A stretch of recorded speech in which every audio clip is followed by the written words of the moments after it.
Hello, my name's Denise Johnson, and I'm the owner of the Good Mojo Dog Center. Welcome to the Good Mojo University, and thank you for participating in our training program. Some of Good Mojo's classes are structured in a rolling enrollment format. Rolling enrollment makes it convenient for class participants to start at whatever time is most convenient for them. Rolling enrollment means that when you join the class, there are going to be people who have been there in weeks prior to you starting, and other people who may join your class while it's in session over the next several weeks. One of the most important parts of rolling enrollment is that you are able to attend for however many weeks in a row your class is long. So if you sign up for a 6-week class, you want to make sure that when you start your rolling enrollment class, you have 6 weeks in a row available to attend that class. If for any reason you are unable to make a particular week's class, you can schedule a makeup.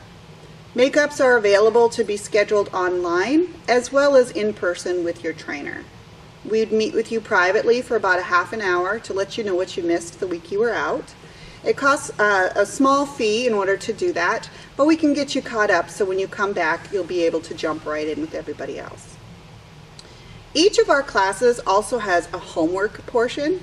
Homework is really important for you to be able to reinforce what you've been learning in class at home and making sure that you are able to condition those great behaviors. Occasionally we'll get a question from a dog owner about paying their dogs or treat training their dogs. And it's a great question. Will I always have to have a cookie in my hand to get my dog to listen?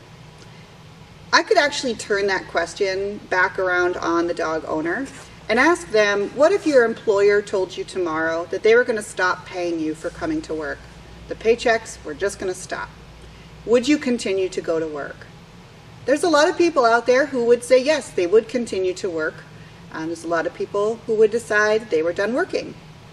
But even the people who will continue to go to their job, it's because there's something about their job that is motivating them. They're getting satisfaction from something that they're doing.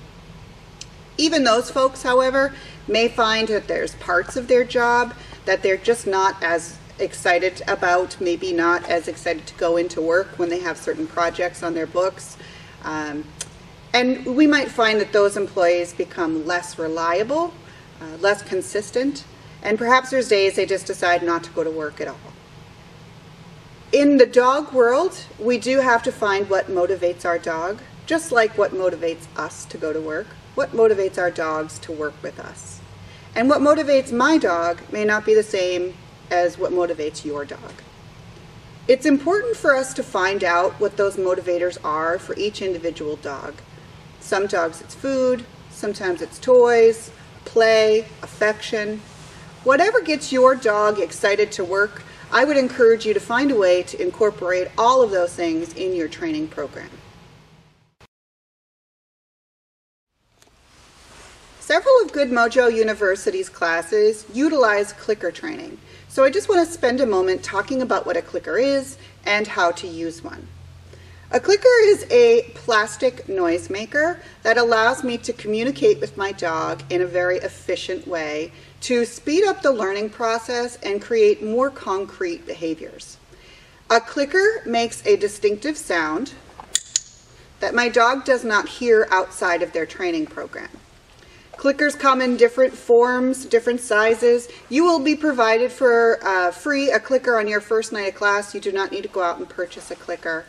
But our clicker gives us an opportunity to communicate with our dog in a very neutral way.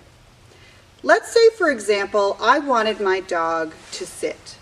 If I asked my dog to sit, I would utilize my clicker to make that sound the second their bum hit the floor. And every time their bum hit the floor, if I've cued it, I would make that sound and follow through with the treat.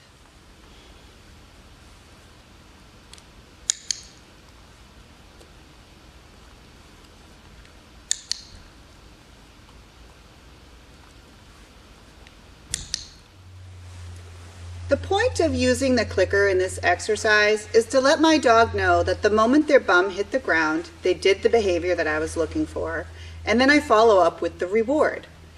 In order to make sure that my dog is understanding what behavior is earning them the cookie, I want to make sure that my timing is really clear.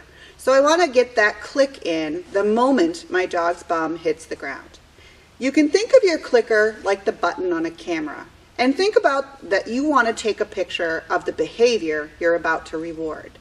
In our example of sit, I want to get a behavior the moment my dog's bum hits the ground.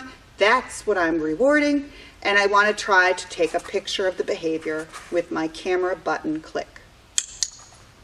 The clicker should also always mean that I am about to reward my dog. So every time I compress my clicker, which I only hit one time, make one click sound, then I will always follow up by rewarding my dog. If I accidentally click my clicker, I'm still going to give my dog some form of reward. We are going to give you a clicker your first week of class, so you don't need to go out and purchase one. But if you do have a clicker already, I'm going to give you an exercise that you can start working on at home with your clicker. This activity is called loading the clicker.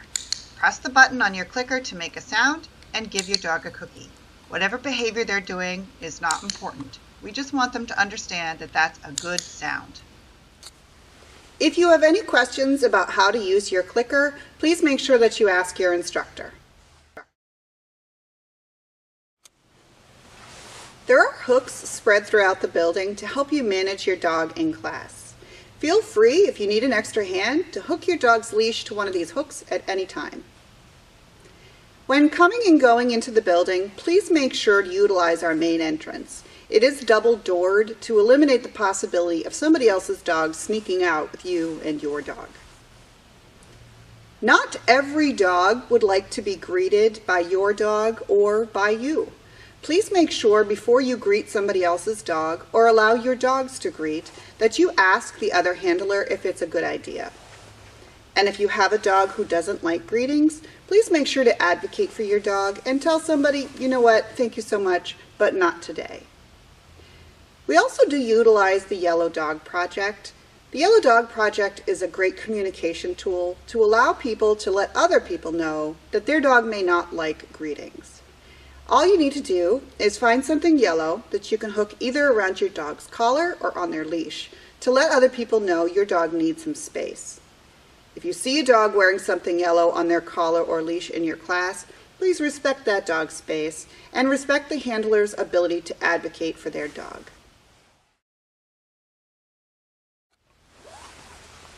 On your first day of class, your dog is probably going to be very excited about being in a new place, around new people, and other dog friends. So I want to give you a couple of tools that you can have to be able to manage that first day. The first thing I'd like to talk about is a very simple game that will help you to get and keep your dog's attention. This game is called the Name Game, and it's a very easy game for your dog to play. The goal here is to take 5 cookies and put them in your hand, and all you need to do is say your dog's name and deliver a cookie. So your dog is being rewarded simply for hearing that word. Monkey, monkey, monkey, monkey, monkey. The purpose of the name game is to get our dog very excited about that special word, their name. If you find a way to incorporate the name game into your everyday interactions with your dog, you're going to find that your dog is easier to redirect off of other distractions, including other dogs, that you're going to have better ability to get your dog's attention and focus, and it's also going to improve your dog's recall. The name game is a very simple but very powerful game. Too often, people who are working with their dogs tend to correct behaviors instead of rewarding behaviors that they like. Please make sure to find any reason in class to reward your dog for behaviors that you do like. If your dog is sitting quietly in class with lots of distractions going on, we want to make sure we can let them know that that is a behavior we like, that we will reward, and we want them to repeat. A really useful management tip for classes or any time that your dog is excited is to find a way to step on your dog's leash. Now I do this in a very specific way and for very specific reasons. I want to make sure that if I utilize this tip, that I am holding the end of my leash and stepping somewhere in the middle. This allows me to still have some control over how much freedom my dog has, and I can move my foot up and down the middle of that leash to give them more or less freedom, depending on the behavior that I'm seeing. By utilizing this method, I am allowing my dog to have more freedom for good behavior, less freedom for something I don't want to encourage, but it also makes sure that my dog does not jump on other people or dogs and doesn't go outside of the area I'd like to keep them in. More importantly, this training tip is also a great way to help protect my dog's trachea. In a regular collar and leash situation, if my dog is pulling from a regular collar and the leash is tight back here, it is putting pressure across this soft tissue, which includes their trachea. That can injure your dog and affect the way that your dog breathes for the rest of their lives. So this is something I want to be very sensitive about, and I want to make sure I can protect. By stepping on that leash, I am taking any pressure away from this side of my dog's neck and putting it instead on the back. I am essentially tethering that leash to the ground, and any pressure that goes across my dog's collar is going to come on the back of their neck, which is muscle and bone and much less likely to get injured. Because I am utilizing this method, I can also take the pressure off of my shoulders and upper body and instead use my body weight to keep my dog under control. It's a very useful technique when my dog is distracted, and I encourage you to utilize it in class. One really great way to keep your dog's attention in class is to have really high value treats. I might use something like kibble at home to work with my dog, but when I go somewhere distracting, I'm going to bust out the high value stuff. Usually things that are very high value smell horrible to me, but they get my dog very excited to work, and that's what I'm looking for. So I'm going to use some really good stuff when the distractions are out. I want to make sure that when I go somewhere distracting, like class, I'm also not using dry, crumbly treats like a milk bone. Those don't tend to smell as strongly as other treats, and also when you break up those cookies or while your dog is chewing on them, they tend to leave little crumbles on the ground, which can be distracting for your dog and the dogs near you when they decide they'd like to help clean it up. I also like to bring a different variety of cookies, so I want to make sure that I have something I can take out halfway through class if my dog starts to get bored with what they were having before. And I purposely don't mix those different kinds of cookies as well. So I might have a Ziploc bag full of string cheese and another one full of hot dogs, but I'm not going to put them together and create hot doggy string cheese. I want to know that if halfway through class or my training session, my dog gets sick of string cheese, I have a totally separate, unique, and stinky cookie, hot dogs, that I can bring out and keep my dog's attention. The other thing I just want to mention, depending on the timing of your class, if your class coincides with meal times, you may want to either skip your dog's breakfast or dinner until you get home from class, or maybe feed them half a meal before class and the other half when you get home. The hungrier your dog is, the more attention you'll have from them in your class.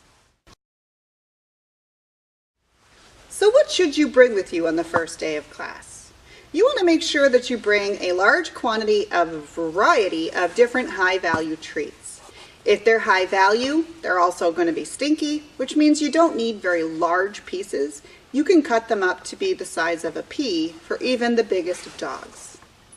For equipment, we encourage a flat buckle collar. An alternative to that would be a front clip harness, which will help you work on any pulling that you may have from your dog, or a head halter. If you have any questions about how to utilize any pieces of training equipment, feel free to give us a call before class, and we'd be happy to talk to you about how to acclimate your dog to these different training methods. I would encourage you to bring a fixed length 5 or 6 foot leash. We don't like the really big long leashes in class because it's going to be very cumbersome for you to manage your dog. Also, please don't bring a flexi leash to class, the kind that extend as your dog pulls, as these are also going to really hinder your ability to control your dog in class. Sometimes it can be very helpful for your dog to have some distractions while the instructor is talking about the day's lessons. So feel free to bring a quiet toy for your dog to keep busy with while we're talking. It can also be really helpful for you to have a chewy or something else to keep your dog's attention. Bully sticks are a great option for this because it keeps your dog quiet and entertained while we are busy. Thank you for watching this orientation video. We look forward to seeing you in class. We'll see you at GMU.